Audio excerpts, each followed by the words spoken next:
আন্দোলন সবাই মিলে ইনকিলাব জিন্দাবাদ, বিএনপি হটাও, বাংলাদেশ বাঁচাও একটা স্লোগান দিচ্ছে আপনার টক শোতে এসে, বিএনপির পতন চায়, বিএনপিরই চায়। আরে ভাই, আপনাকে তো হেরিকেন না 100 বছর সার্চ লাইট দিয়ে খুঁজে পাওয়া যায় না। কোনখানে করছেন আপনি, কোন জায়গায়? এক একজনে যে বলেন নামবেন, কোথায় নামবেন, কি করবেন, এত হ্যাডাম দেখাইয়েন না। ধন্যবাদ আমাকে সুযোগ দেওয়ার জন্য। আমার কথা হচ্ছে, সংবিধানে কি ছিল 26 সালে নির্বাচনের কথা? কয়েকটা প্রশ্ন এর সাথে করবো সম্পৃক্ত।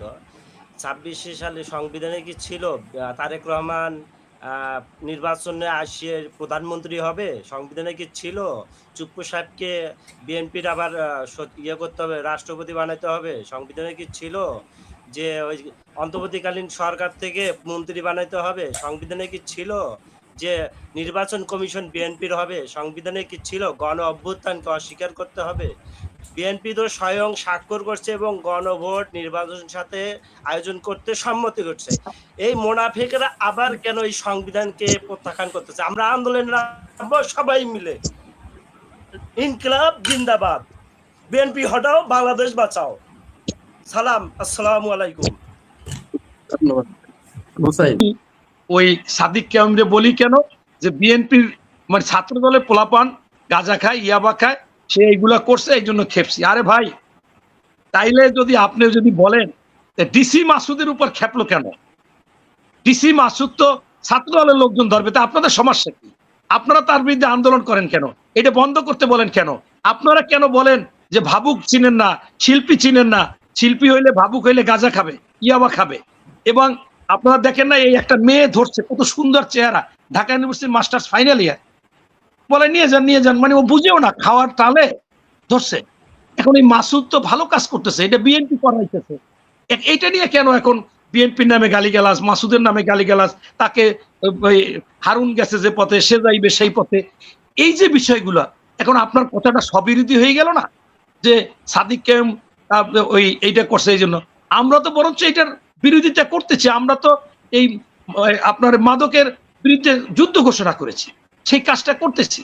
এখন আপনার সেইটা আপনি বললেন, কিভাবে বললেন আমি জানি না, আপনি বলছেন, আপনার কথা হতেই পারে, এটা বিষয় না। আরেকজনে বলেছে সংবিধান কি মানুষের জন্য না রাজনীতিবিদদের জন্য? সংবিধান হচ্ছে প্রথমে রাষ্ট্র, এবং এই রাষ্ট্র সিদ্ধান্ত নিয়েছে কিভাবে রাষ্ট্র কাঠামো চলবে, কিভাবে রাষ্ট্রে নির্বাচন হবে, কিভাবে সবকিছু। সেইখান থেকে যদি যুগে যুগে কিছু পরিবর্তন হয়, সংবিধান পরিবর্তন করা যাবে, সংযোজন বিয়োজন মানে করা যাবে, পুরো একটা বাদ দেওয়া যাবে না। আবার সেই জন্য সেইভাবে করে আসছে, এ পর্যন্ত অনেকবার এই সংশোধন হয়েছে। এখন আপনার এই যেভাবে আপনি মনে করছেন যে এই হানা ভোটে ভোট, এটা জনগণ দিছে। ভাই, হানা ভোট জনগণ দিছে, কিন্তু সেটার কতটুকু যুক্তি আছে? বিএনপি এর আগে বারবার বারবার বারবার বলেছে যে আপনারা এইটা এইটা এইটা এইটা রাখেন, এগুলো সংসদে আলোচনা হবে, তারপর না গণভোট দিতে হবে। আরে ভাই, আগে তো এই সই করলো কি কি গণভোটটা যেটা বললেন যে সংবিধানে নাই, যেখানে গণভোটে ম্যাক্সিমাম আয়ের পক্ষে জনগণ ভোট রায় দিয়েছে, তাহলে জনগণের সেই রায়টা কি আসলে বিএনপির কাছে, বা যারা বলছেন যে গণভোটের কোনো বৈধতা নেই, গণভোটের সংবিধান নেই, সেই জনগণের সেই রায়টার কি আসলে কোনো মূল্য নেই? জনগণের মতামতটা মূল্যহীন, দিন শেষে রাজনীতিবিদরা যেটা বলবেন সেটাই হবে। আমি তো ভাই এটাই আলোচনা করতেছি, আপনি আবার এই একই প্রশ্ন করলেন। আমি তো সেটাই বলতেছি, আপনার কাছে জানতে চাচ্ছি যে জনগণের মতামতের কোনো ভিত্তি নেই, রাজনীতিবিদরা যেটা বলবেন সেটাই আইন, সেটাই সিদ্ধান্ত, সেটাই মেনে নিতে হবে, জনগণকে সেটা মেনে নিতে হবে। জনগণ পক্ষে দিলে আমার কথা হচ্ছে, জনগণের যে চিন্তা ভাবনা, যেখানে যেখানে অসঙ্গতি, বিএনপি আগে কয়েকবার ক্ষমতায় ছিল, তারা এটা জানে যে এইটা সংবিধানের সাথে সাংঘর্ষিক, সেইখানে সেখানে নোট অফ ডিসেন্ট দিয়েছেন, এবং ওই সময় বলেছেনও যে এগুলো আলোচনা করা যাবে।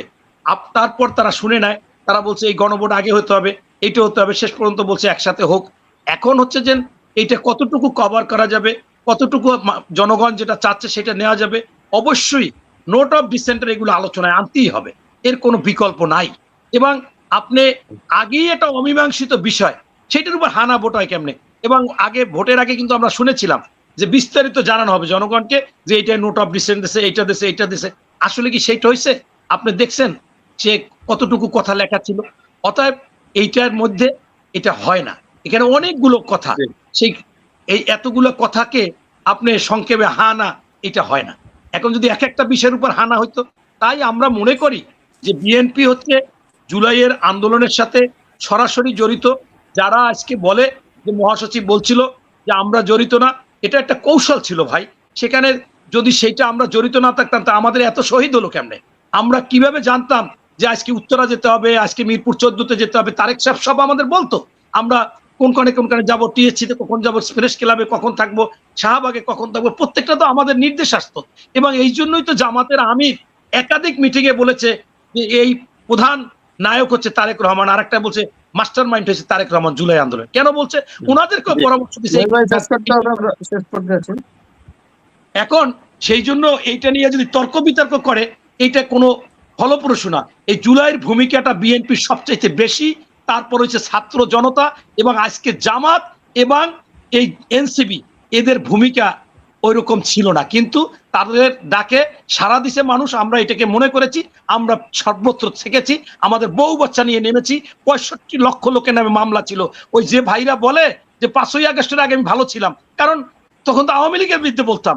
এখন আমি বলি জামাতের যে ভুলগুলো, সেই জন্য ভাই আমি 3বার ওই ডিজিএফআই নিয়েছে, যেটাকে আপনারা আয়নাঘর বলেন। আমি ভাই পায়ে গুলি খেয়ে বেঞ্জির নিজে গুলি খেয়ে পাটা ভেঙে দিচ্ছে আপনার 29শে ডিসেম্বর ম্যাডামরা যেদিন বালুক ট্রাক দিয়ে আটকায়। অতএব আমার ত্যাগ আছে। আমার ছেলে এই আন্দোলনের জন্য আজকে ইন্টারমিডিয়েট পরীক্ষা দেবে, ভালো রেজাল্ট করতে পারবে কিনা আমি জানি না। ওই নেশায় আমার ওয়াইফ বলে তুমি কেন ওর এইভাবে নিছো, নিচি তো পিঠ দেয়ালে ঠেকে গেছে। একজন যাই কি করা যায়, ছাত্রদের মধ্যে থাকি, আমার ছেলেরও নেশা হয়ে গেছে। হ্যাঁ, আমি জিজ্ঞাসা করেছি বাবা তুমি কি হাই ভোট দেবা না নাই? বলছে হাই ভোট দেবো। হ্যাঁ, এই জন্য আন্দোলন করলাম। সত্যিকার অর্থে সে আরো সবাইকে ভোট চায়। আপনি তার একটা সাক্ষাৎকার আপনাকে পাঠাই দেবো, সে ওইখানে যাই ভোটের আগে সাক্ষাৎকার দিতে হাই জয় হবে, হাই দিতে হবে মানুষ। এই কারণে আমি অবাক হয়ে গেছি, ভোট কেন্দ্রের সামনে যাই বলতেছে। সাক্ষাৎকারটা অনেক ভিউজ হয়েছে। এনিওয়ে, আমরাও এটা করেছি। এখন যদি কেউ অস্বীকার করে, কেউ যদি মনে করে, আজকে যে ভাই বলছে একটা স্লোগান দিচ্ছে আপনার টক শোতে এসে, বিএনপির পতন চায়, বিএনপিরই চায়। আরে ভাই, আপনাকে তো হেরিকেন না 100 বছর সার্চ লাইট দাঁড়িয়ে খুঁজে পাওয়া যায় না। কোনখানে করছেন আপনি, কোন জায়গায়? এক একজনে যে বলেন নামবেন, কোথায় নামবেন, কি করবেন? এত হ্যাডাম দেখাইয়েন না। আমরা রাজপথে পরীক্ষিত, আমরা হামলা মামলার শিকার, আমরা রিমান্ডের শিকার, আমরা চোখে ভালোভাবে দেখি না। এত নির্যাতন পুলিশ করেছে, এত নির্যাতন ওই ডিজিএফআই করেছে। আপনার এই সমস্ত সুর বাদ দেন। ইনশাআল্লাহ ভালোভাবে রাষ্ট্র কিভাবে পরিচালনা করা যায়, সেইটা ওই শেখ হাসিনার মতো আপনারা জামাতপন্থীরা বললেন না, একদিনও এই তারেক রহমানকে শান্তিতে থাকতে দিবেন না। এটা আমরা ইতিমধ্যে লক্ষ্য করেছি, আপনারা সেইটাই করতেছেন। ধন্যবাদ।